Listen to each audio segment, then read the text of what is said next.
ஆன்மீகத்தில் வெற்றி பெற நான் யார் என்று ஆய்வு செய்ய வலியுறுத்துகின்றது ஆன்மீகம். ஆனால் நானோ என் இயல்போ அடுத்தவர்களை ஆய்வு செய்வதில் பெருமகிழ்வு கொள்கிறதே, என் செய்வேன் என்ற ஒரு கேள்வி கேட்டால் அதற்கு தீர்வு என்னவாக இருக்க முடியும்?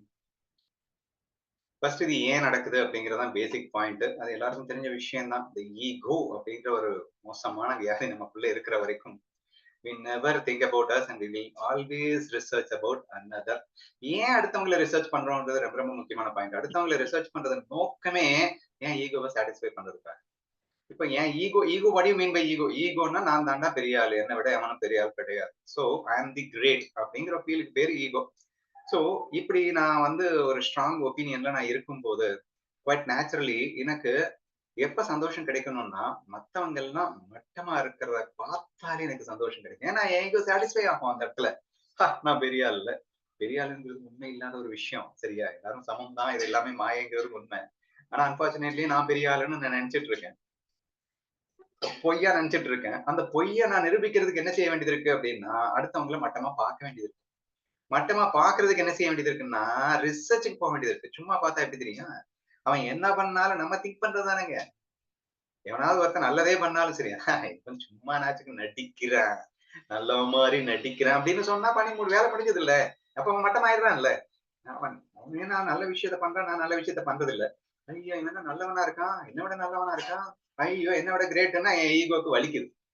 ஐயோ அப்படின்னு என்ன பண்றது?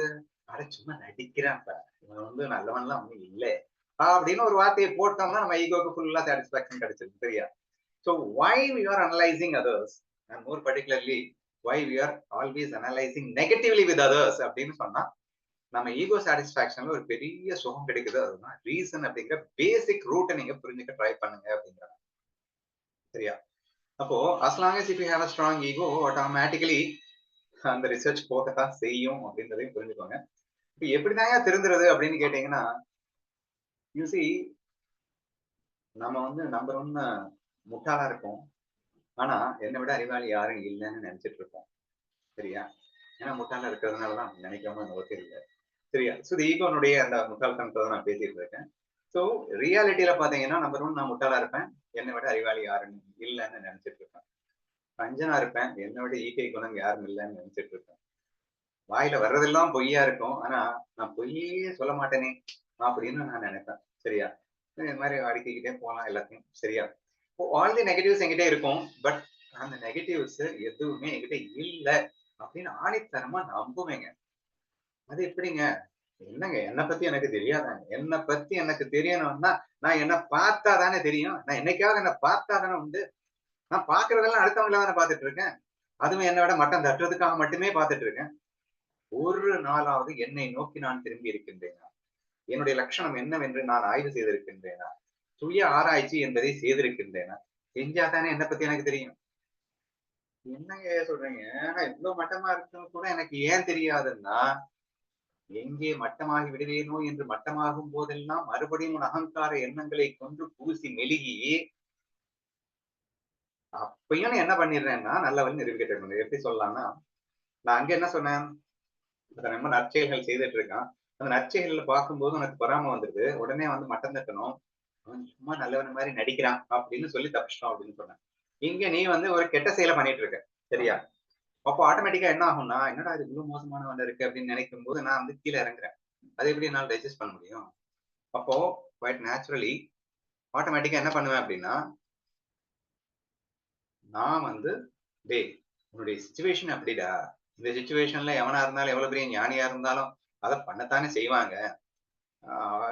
பிகாஸ் நம்ம வந்து நல்லா இருக்கணும்னு தான் நினைச்சோம்.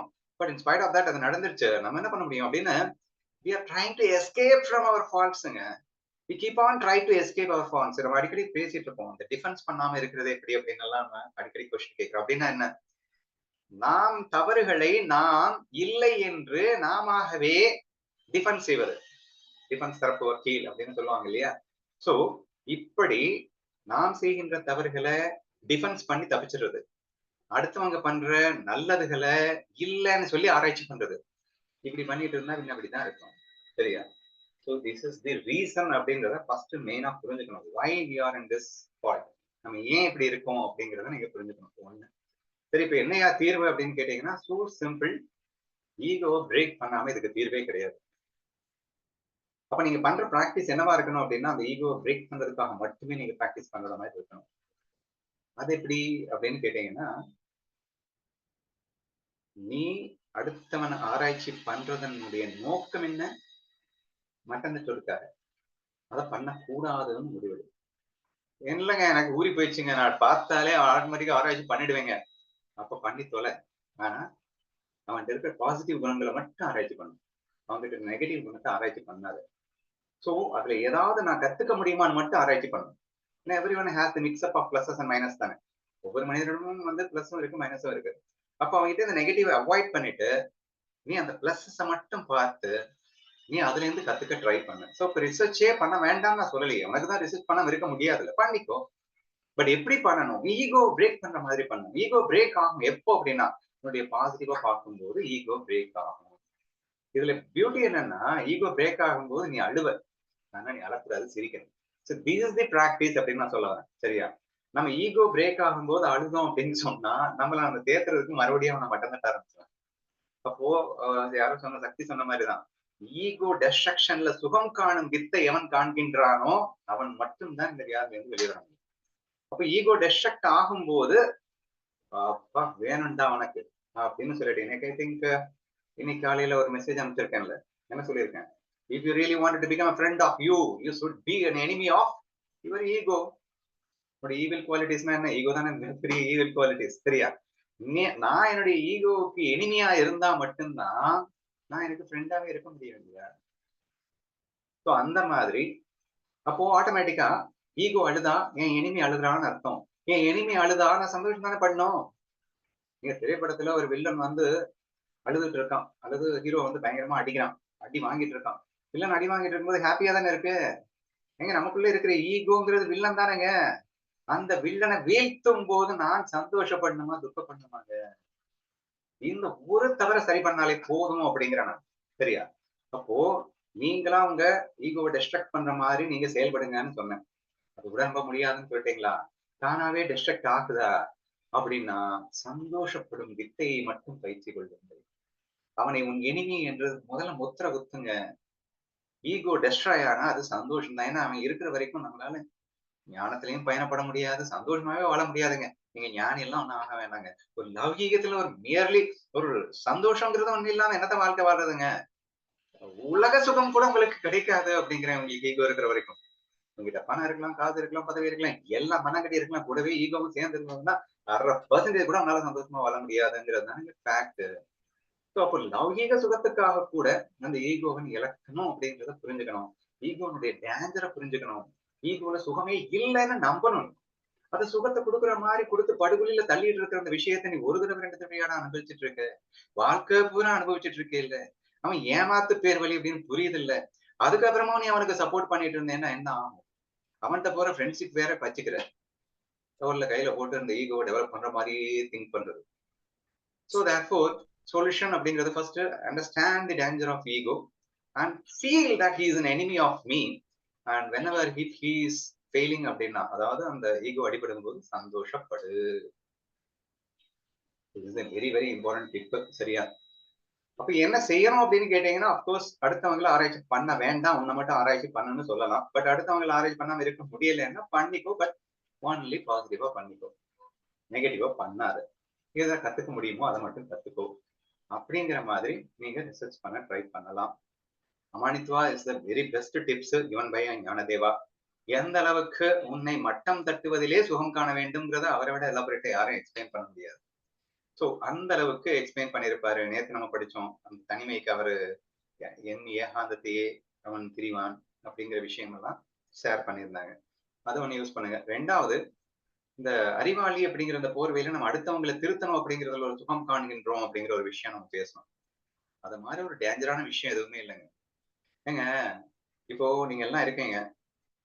ஏதாவது கஷ்டம்னா என்ன நம்பி வர்றீங்க. அது உண்மையில எனக்கு சுகமா, துக்கமா? என்னப்பா உன்ன நம்பி நாங்க வந்துட்டு இருக்கோம். அது என்ன துக்கம்னு சொல்லப் போறியான்னா, இன் ஜெனரலா ஓகே. நீங்க முழுசா சரண்டர்ல நம்பி வந்தா தட் இஸ் டிஃப்ரெண்ட். அது நீ வேற நான் வேற இல்ல. இந்த கைக்கு ஒரு அடிபட்டா இந்த கை ஆட்டோமேட்டிக்கா போய் ஹெல்ப் பண்ண போகும்போது இங்க எந்த பிரச்சனையும் இல்ல. ஆனா வரப்போறது நீங்க ஒண்ணு ஈகோவை விட்டுட்டு சரண்டர்ல வரப்போறது இல்ல. ஈகோவை கையில தூக்கிட்டு ஐயா எனக்கு சொல்யூஷன் கொடுங்கன்னு வரப்போறீங்க. நம்ம சொல்றதும் ஒண்ணும் கேட்க போறது இல்ல. இப்போ அல்டிமேட்லி இங்க எனக்கு என்ன பிரச்சனைன்னா, ஒரு பிரயோஜனமும் இல்லாத ஒரு வேலையை செய்கின்றேன் அப்படிங்கிறது மட்டும்தான் நடக்கும். இதுல என்ன மண்ணாங்கட்டி ஈகோக்கு சாட்டிஸ்பாக்சன் கிடைக்க போகுது? பிரயோஜனம் இல்லாத வேலையை செய்வது. என்ன நம்ம யூஸ் பண்ணிக்கலாம், என் நாலேஜ நான் ஸ்ட்ரென்தன் பண்ணிக்கலாம் அப்படிங்கிற ஒரு ஃபுல் ஃபீலோட நம்ம பேசி நம்ம தப்பிச்சுக்கலாம். சரியா? நம்ம வந்து யூஸ் பண்ணிக்கலாம் வேணாம். நம்ம நாலேஜ் ஸ்ட்ரென்தன் பண்றதுக்காக. மத்தபடி அடுத்தவர்களிடம் அது எடுபடுமா? பிரயோஜனமே படாது. இந்த விஷயம் ஸ்ட்ராங்கா புரியணும். நான் என்ன சொல்ல வரேன்னா, feel relax when someone is avoiding you. எல்லாருமே உன்னை விட்டு போயிட்டாங்க. சந்தோஷப்படு. இதை விட சுதந்திரம் வேற யாருக்கு வேணும்? அப்பா என்ன ரிலாக்ஸேஷன், என்ன ஃபீல். சந்தோஷப்பட வேண்டிய விஷயம் தானேங்க. 4 பேர் நம்மள நம்பி வாழ்ந்திருந்தா தானேங்க கஷ்டம். பினான்சியலா இல்ல. ஏதோ ஒரு அறிவுக்காக நம்மள நம்பி வாழ்ந்தா கூட எவ்வளவு பெரிய லோடு. தேவையே இல்லைங்கிறேன். நேத்து நம்ம பார்த்தோம்ல, தனிமையிலே சுகம் காண்பது. No responsibility, no commitments, nothing. Nice கண்ணிய சித்தி பெற்றவனை போல் சந்தோஷமா வாழ்ந்துட்டு போலாம்ல. ஈகோ இல்லாத வரைக்கும் தான் நான் பேசுறது வந்து சாத்தியமாகும். ஈகோ இருக்கிற வரைக்கும் நீ அடுத்தவங்க கிட்ட நிரூபிக்கணும்ல. அப்ப அடுத்தவன் வேணும்ல எனக்கு. நான் தனியா போயிட்டேன்னா அப்புறம் நான் என்ன பாக்குறதுக்கு யாருமே இருக்க மாட்டாங்கல்ல. சோ தேர்ஃபோர் நான் நிரூபிக்க வேண்டும் என்ற ஒரு ஆசை நமக்கு வந்துருது. அப்ப கூட்டத்துல வரணும்ன்ற ஆசையும் சேர்ந்து வந்துரும்னு வச்சுக்கோங்களேன். உங்ககிட்ட தானே நான் நிரூபிக்கணும். சோ தேர்ஃபோர் என்ன டிப்ஸ் சொல்றது எனக்கு தெரியல. So simple. ஈகோ இருக்கிற வரைக்கும் இந்த வியாதி ஒழிக்கவே முடியாது. நீ அடுத்தவங்களை ஆராய்ச்சி பண்ணிட்டே தான் இருப்ப. இன்னொன்னு முக்கியமா நான் சொல்ல மறந்துட்டேன். அவ சொன்னால இந்த ஞானத்துக்கு அப்புறம் தான் இந்த வியாதி ரொம்ப மோசமா வளருது. ஹையர் நாலேஜ் அண்ட் இது மாயா ஃபீல், கிருஷ்ணா ஃபீல் அதெல்லாம் அழகா சொன்னீங்க. அதெல்லாம் எப்படி மிஸ் ஆகுதுன்னு எனக்கு தெரியலங்க. கிருஷ்ணா ஃபீல்ல அனைத்தும் கண்ணன் நீ மட்டும்தான் தனியா இருக்க. அப்போ நீ வந்து யாரையாவது அறியாமைய பாக்கணும்னா உன்னை தவிர வேற யாரையும் அறியாம பார்க்க முடியாது. ஏன்னா உன்னை தவிர எல்லாருமே கண்ணன்னு பாருன்னு சொல்லியாச்சு கிருஷ்ணா ஃபீல்ல. ஏன் இன்ஃபேக்ட் முதிர்ந்த கிருஷ்ணா ஃபீல்ல உன்னையும் நீ கண்ணனாவே பாருன்ற அளவுக்கு நம்ம பேசிட்டோம். சரியா? இந்த அளவுக்கு ஹையர் நாலேஜ் டிஸ்கஸ் பண்ணதுக்கு அப்புறமும் கூட ஏன்னா கண்ணன் மாய விளையாட்டுக்காக நெகட்டிவாவே வந்தாலும் கண்ணன் மாய விளையாட்டுக்காக தான் வர்றான் அப்படின்றப்போ அவனை எங்க ஆராய்ச்சி பண்றதுக்கு இருக்கு? அவன் ஆராய்ச்சியே பண்ண முடியாது. ஜஸ்ட் லைக் தட் நீ என்ஜாய் பண்றதுக்காக தான் அவன் வந்துட்டு இருக்கான். நீ எல்லாத்தையும் என்ஜாய் மட்டும் தான் பண்ணணும். உன்னை திருத்துவதற்கு வந்திருக்கான். உன்னை மட்டும் தான் நீ ஆராய்ச்சி பண்ண இதுல இருந்து என்ன கத்துக்கணும்னு யோசிக்கணும். இதெல்லாம் கிருஷ்ணாத்துல ட்ரெமெண்டஸா ரொம்ப ஈஸியா ஃபாலோ பண்ணக்கூடிய ஒரு விஷயமா இருக்கு. மாயா ஃபீல்ல சொல்லவே வேணாம். அடச்சி இது ஃபன்னுடா, கேம்டா ஒண்ணுமே இல்லடா. நீங்க இல்லாததுக்கு போயிட்டு நான் அதாவது இருக்கிறது எல்லாமே நான் தெரிஞ்சா எங்கிட்டயே நான் ஈகோ காட்டுறேன்னா யார்கிட்டங்க போயிட்டு நான் வந்து பெரிய ஆளுன்னு காட்டிக்க போறேன். ஆனா இது எல்லாமே இல்லவே இல்லைன்னு புரிஞ்சுக்கோ. இல்ல இருந்தாலும் நீ தான் சும்மா நாச்சுக்கு இருக்கேன்னு புரிஞ்சுக்கோ. இந்த அளவுக்கு நாலேஜ் வந்ததுக்கு அப்புறம் கூட நம்ம வந்து இப்படிதான் வண்டி ஓட்டிட்டு இருக்கிற மாதிரி இருக்கு. சரியா? என்ன சொல்ல வரேன்னா, எப்படி நம்ம வந்து இந்த இடத்துல ஞானம் வந்ததுக்கு அப்புறம் நம்ம ஏமாத்திக்க ட்ரை பண்றோம் அப்படின்னா, டெண்டுல்கர் உதாரணத்தை நம்ம சொல்றோம். விருப்பு வெறுப்பு இருந்தால் எவ்வளவு கஷ்டப்படுகின்றான் என்று பார்த்தேன். எவ்வளவு கஷ்டப்படுகிறான் என்று பார்த்தாயா என்று விருப்பு வெறுப்புக்காக டெண்டுல்கர் எக்ஸாம்பிள் சொல்றோம். இப்ப நம்ம கூட என்ன பண்ணிட்டு இருக்கோம், ஊர் கதையை தான் பேசிட்டு இருக்கோம். சோ அந்த எக்ஸாம்பிள், இந்த எக்ஸாம்பிள்ஸ் எல்லாம் காட்டி விருப்பு வெறுப்பு இருந்தா எவ்வளவு டேஞ்சர் இருக்குன்னு ஆராய்ச்சி பண்றோமா? அப்போ ஆமால, ஆராய்ச்சி பண்றோம். ஆராய்ச்சி பண்றதுதான் ஆன்மீகம். என்னது அடுத்தவன் தானே ஆராய்ச்சி பண்றோம். டெண்டுல்கர் நானா? டெண்டுல்கர் அடுத்தவன் தானே. அடுத்தவன் கிட்ட இருக்கக்கூடிய டிராபேக்ஸ் எனக்கு இருக்கக்கூடாதுன்னு ஆராய்ச்சி பண்ணுங்க. ஃபர்ஸ்ட் என்ன சொன்னோம்? பக்தர்களை ஆராய்ச்சி பண்ணுங்கள். பாசிட்டிவ மட்டும் ஆராய்ச்சி பண்ணுங்க. நீங்க நெகட்டிவ் ஆராய்ச்சி பண்ணிடாதீங்க அப்படின்னு சொன்னோம். ஏன்னா பாசிட்டிவ் ஆராய்ச்சி பண்ணா அதுல சந்தோஷப்பட முயற்சி பண்ணேன்னா ஈகோ டெஸ்ட்ராய் ஆகும் அப்படின்னு சொல்லிட்டு பார்த்தோம். நெகட்டிவ் ஆராய்ச்சி பண்ணா அந்த நெகட்டிவ் எனக்கு இருக்கக்கூடாது அப்படிங்கிறதுக்காக ஆராய்ச்சி பண்ண சொன்னோம். ஆனா இந்த டேஞ்சர் என்ன ஆகுதுன்னா நெகட்டிவ் ஆராய்ச்சி பண்ணா ஈகோ சாட்டிஸ்ஃபை ஆயிடுது. ஏன்னா அடுத்தவனுடைய ஈகோ ஆஹா ஆஹ் அண்ணாவே வந்து இப்படிதானே ஆராய்ச்சி பண்ணி எல்லாருக்கும் சொல்லி கொடுத்துட்டு இருக்காங்க. ஏய் என்னடா பண்ணிட்டு இருக்க? இதான் மோசமான பையங்க. என்னம்மா இப்படி இருக்கான் பாருங்களேன். எதுக்கு அவன் ஆராய்ச்சி பண்ணிட்டு இருக்க? அப்படி நான் இருக்கக்கூடாதுல்ல, அதனாலதான் ஆராய்ச்சி பண்ணிட்டு இருக்கேன். அடியாத்தி போச்சுடா போ. எங்க போய் முட்டிக்கிறது இருக்குது? சரியா? இப்போ முழுக்க முழுக்க அடுத்தவனை நெகட்டிவ் ஆராய்ச்சி பண்ணிட்டு இருக்கான். ஏன்டா ஆராய்ச்சி பண்றேன்னு கேட்டா, அந்த மாதிரி நான் இருக்காம இருக்கணும்ன்றதுக்காக. விருப்பு வெறுப்புல அவன் படுற அவஸ்தையெல்லாம் பார்த்து நானும் விருப்பு வெறுப்புல இருந்த கூடாதுன்றதுக்காக.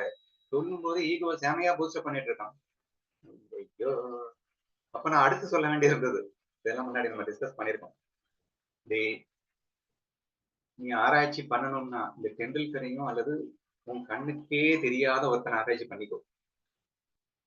ஃப்ரெண்ட்ஸ் அண்ட் ரிலேஷன்ஸ் ஆராய்ச்சி பண்ணிடாது. ஏன்னா, நம்ம ஈகோங்கிறது ஃப்ரெண்ட்ஸ் அண்ட் ரிலேஷன்ஸ் கிட்ட தான் கம்பேர் பண்ணி பயங்கரமா டெவலப் பண்ணக்கூடிய இடமா இருக்கு. அப்போ ஞானத்துக்காக ஆராய்ச்சி பண்ணணும்னா கூட, உனக்கு சம்மந்தமே இல்லாத ஒருத்தனை வேணா ஆராய்ச்சி பண்ணி ஏதாவது கத்துக்க ட்ரை பண்றான். தப்பி தவறி கூட இருக்கிறவன ஆராய்ச்சி பண்ணி தொலையாத. கூட இருக்கிறவன ஆராய்ச்சி பண்ணாலே ஈகோ மட்டும் தான் நமக்கு டெவலப் ஆகும். குறிப்பா நெகட்டிவ் விஷயத்துல. பாசிட்டிவா பாத்தீங்கன்னா இட் இஸ் டோட்டலி டிஃபரெண்ட். அத முதல்ல நான் டிப்ஸா குடுத்தேன். ஸோ என்னுடைய கைண்ட் சஜஷன் என்னன்னா, உங்கள் கூட இருப்பவர்களிடம், நண்பர்களிடம், ரிலேஷன்ஷிப்டையும் நெகட்டிவான விஷயங்கள் உங்கள் கண்ணுக்கே தெரிஞ்சாலும் ரிசர்ச்குள்ள போகாது.